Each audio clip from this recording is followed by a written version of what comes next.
So, ladies and gentlemen, over the next few days, we're going to do a new series of podcasts as part of the Vintage Sports File column. We're going to talk about the weird machinations of the Toronto Maple Leaf management in the early to mid 1970s, when a lot of the players you should have kept either were traded away, discarded, not re-signed, or basically, not respected. Now, this is kind of bizarre because it was one of the bigger trades of the Maple Leafs mid-1970s era, when Blaine Stoughton was picked up from Pittsburgh for Rick Kehoe.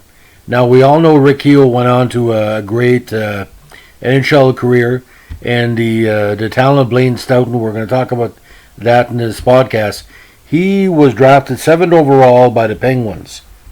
After a great career with the Dauphin Kings of the Manitoba Junior Hockey League, and also for the Flin Flon Bombers of the WCHL. Again, the Bobby Clarke famous squad.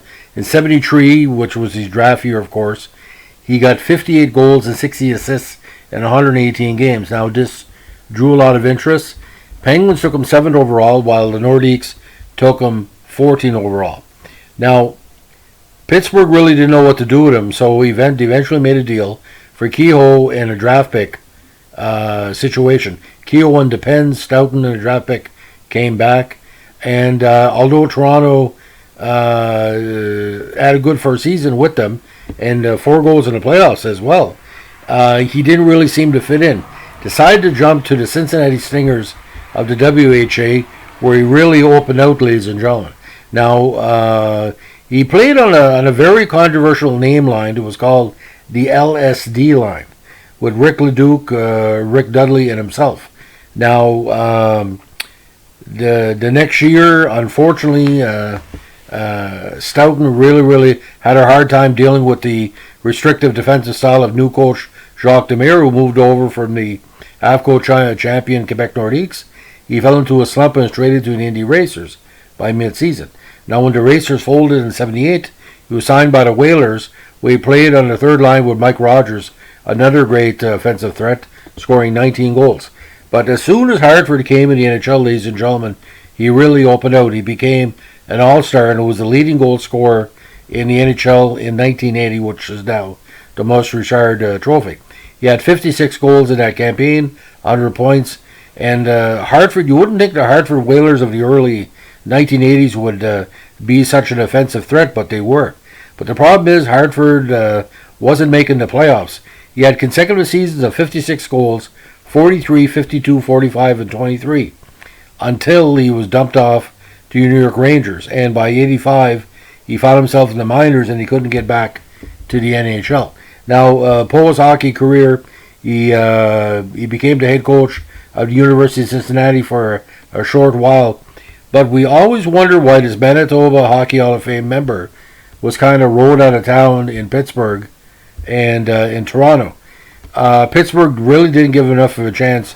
Playing 34 games and you're the number 7 pick overall, that's not really changed. Can you imagine if you would have kept him with Pronovo and LaRouche later on and all the Montreal cast-offs? It would have been a tremendous team. But the 75 Maple Leafs were a kind of team in transition. It was Darryl Sittler's team too, but they had a lot of third and fourth line players like Stoughton that either didn't fit under the Ballard style, or didn't seem to get it like this. Stoughton spent most of the '76 season in the minors, and he didn't play in the playoffs, which is totally bizarre. All the years he played in the NHL, all the years he played, he only had 8 playoff games, ladies and gentlemen. So it's kind of weird.